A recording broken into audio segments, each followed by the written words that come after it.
नमस्कार दोस्तों, आप देख रहे हैं भोजपुरी नेट न्यूज़। जी हाँ दोस्तों, बता दें कि कुछ कुत्ते हैं जो कि काफ़ी भों भों यूट्यूब चैनल पे कर रहे हैं, जो अपने चैनल पे कर रहे हैं, भों भों कर रहे हैं।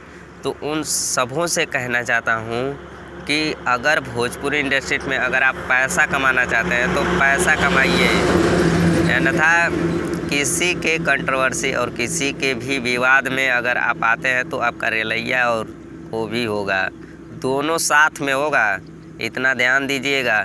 तो आप लोग से उम्मीद करते हैं कि आप लोग अगर सबसे अच्छे और एक्ट्रेस और सिंगर को पसंद करते हैं तो आप लोग कमेंट बॉक्स में ज़रूर कमेंट करके बताइएगा। और बता दें कि आप लोगों को कुछ वीडियो में एक कुत्ता है जो कि काफ़ी दिनों से भौंक रहा है, गुंजन सिंह। अबे मगैया जवान का तू शेर है या सवा शेर है? ठीक है, मगैया जवान में भोजपुरी इंडस्ट्री और मगहिया जवान ये सब कोई भी इंडस्ट्री पैदा नहीं किया है।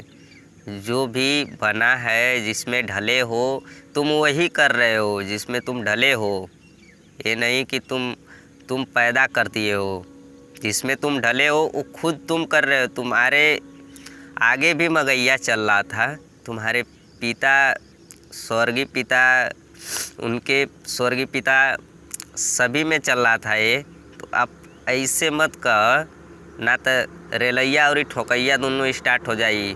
ठीक है गुंजन सिंह, तू बहुत दिन से भूखत हवा यूट्यूब चैनल पे। खाली आप लोगों को उम्मीद करते हैं कि आप लोगों को ये वीडियो अच्छा लगा हो तो ज़्यादा से ज़्यादा शेयर करिए, और ऐसे ही लेटेस्ट वीडियो आप लोगों को पाने के लिए आप लोगों को मिलते हैं नेक्स्ट वीडियो। तब तक के लिए बाय बाय, टाटा, जय हिंद, जय भोजपुरी समाज।